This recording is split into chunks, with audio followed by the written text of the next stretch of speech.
ప్రశాంత్ వర్మ ప్రభాస్ కాంబినేషన్లో బ్రహ్మరాక్షస మూవీ అని కొంచెం వెబ్సైట్స్లో కనబడతా ఉంది. ఏందన్నా అసలు లేటెస్ట్ అప్డేట్ ఏంటి? ప్రశాంత్ వర్మ, ప్రభాసు ప్రాపరా. సో ఈ రెండు కలిస్తే ప్రపంచానికి ఒక మంచి బ్లాక్ బస్టర్ ఇచ్చే ఛాన్స్ అవుతున్నది. ఎందుకంటే ప్రశాంత్ వర్మ మనకు రీసెంట్గా వచ్చిన కొట్టుడుకు మొత్తం ప్రపంచవ్యాప్తంగా తెలిసిపోయింది హనుమాన్ అంటే ఏంది.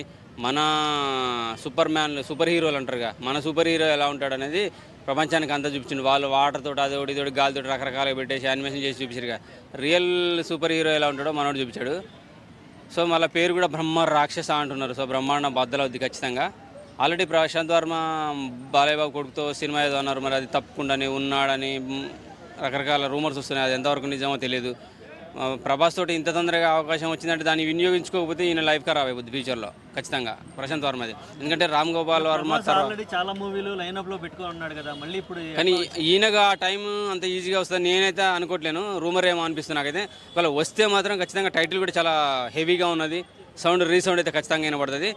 సో ప్రభాస్ ఇప్పుడు 2-3 సినిమాలని సలార్ 2 ఉండొచ్చు, అలాగే రాజసాబ్ ఏదో ఉన్నది, స్పిరిట్ ఉన్నది. ఈ 3 సినిమాలు అయ్యే చూడు, ఈ ఫౌజీ ఉన్నది. ఇన్ని సినిమాలు కాకుండా ఆ సినిమా అంటే సో ఇన్ బిట్వీన్ రావచ్చేమో ఒకవేళ వస్తే మాత్రం చాలా మంచిది. ఎందుకంటే టైటిల్ అంత హెవీగా ఉన్నది, డైరెక్టర్ కూడా చాలా స్ట్రాంగ్గా ఉన్నాడు. కాబట్టి చిన్న కుర్రోడు అంత తొందరగా ఆయనకి వినిపించి గెలుపొందిండంటే ఆయనతో ఓకే చెప్పుకున్నాడంటే రియల్ గ్రేట్. వస్తే మాత్రం భూమండలమే బద్దలైపోద్ది. మళ్ళీ హొమ్మలే ఫిల్మ్స్ అంటున్నారు. సో వాళ్ళు తీసిన సినిమాల గురించి చాలా బాగా తెలుసు మనకు.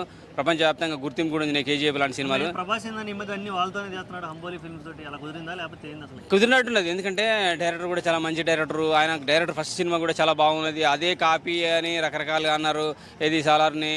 అయినా సరే ఎటువంటి మైనస్ లేకుండా కొట్టుకొచ్చిండు. సో ఒంబలే ఫిలిమ్స్ అంటే ఇప్పుడు మన తెలుగు సినిమా అదే బ్యానర్ అన్నట్టుగా అనిపిస్తుంది. అదేమో కన్నడ బ్యానర్ అనుకుంటా కదా. సో తెలుగు బ్యానర్ లాగా మారిపోయింది అది. సో ఏది ఏమైనా తెలుగు కన్నడ మనం ఒకలాగా ఉంటే ఒకలాగా మాట్లాడే విధానం కూడా ఒకలాగా ఉంటుంది. సో ఆ ఫిలిం బ్యానర్లో కంటిన్యూ చేయటము, అది కూడా ప్రశాంత్ వర్మ డైరెక్షన్లో చేయడం అనేది రియల్లీ గ్రేట్. సో వాళ్ళ అదృష్టమే అనుకోవాలి నాకు తెలిసింది. ఎందుకంటే అఫ్కోర్స్ ఒంబలే ఫిలిమ్స్ వాళ్ళు మంచి సినిమాలు తీసినా కానీ ప్రభాస్ లాంటి హీరోతో అంత తొందరగా అవకాశం వచ్చిందంటే రియల్లీ గ్రేట్. అండ్ సలార్ 2 వస్తున్నది. ఇన్ని సినిమాల మధ్యన ప్రశాంత్ వర్మ లాంటి డైరెక్టర్తో తీయడం ఇంకా ప్రశాంత్ వర్మకు అదృష్టం అని చెప్తున్నాను. ఎందుకంటే ఇంత చిన్న వయసులో ఆయనకి అదృష్టం ప్రభాస్ సినిమాలో రావడం అనేది రియల్లీ గ్రేట్. కానీ ఈ రూమర్స్ కాకుండా నిజంగా అని కోరుకుంటున్నాను. ఎందుకంటే ప్రశాంత్ వర్మ మంచి డైరెక్టర్. ప్రభాస్ ఇప్పుడు పాన్ ఇండియా కాదు పాన్ వరల్డ్ స్థాయిలో పరిచయం అయిపోయాడు. హొంబలే ఫిలిం కూడా అందరికీ తెలిసిపోయింది. సో సినిమా టైటిల్ కూడా బ్రహ్మ రాక్షస అనే టైటిల్ కూడా అసలు బ్రహ్మాండం బద్దలయ్యే టైటిల్ అది.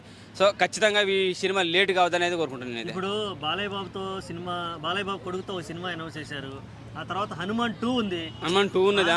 ఈ రెండింటిని పక్కన పెట్టి సడన్ గా బ్రహ్మరక్షణ తెర మీద తేవడం వెనక రీజన్స్ అంటే, ఒకవేళ బాలయ్య బాబు సినిమా నిజంగా పక్కన పెడితే బాలయ్య బాబు ఊరుకోడు కదా, అంత ఈజీగా ఊరుకోడు కదా. ఎందుకంటే కొడుకు ఇంట్రడక్షన్ ప్రెస్టేజ్ మూవీ నందమూరి ఫ్యామిలీకి అది ఒక మైల్ రాయి కావాలి. ఫస్ట్ మూవీ బాలయ్య బాబు కొడుకు అంటే. ఎందుకంటే ఇప్పుడు వాళ్ళ బ్యానర్లో వాళ్ళ సినిమాల్లో వాళ్ళ హీరోల కుటుంబం నుంచి చాలా మంది వచ్చినారు.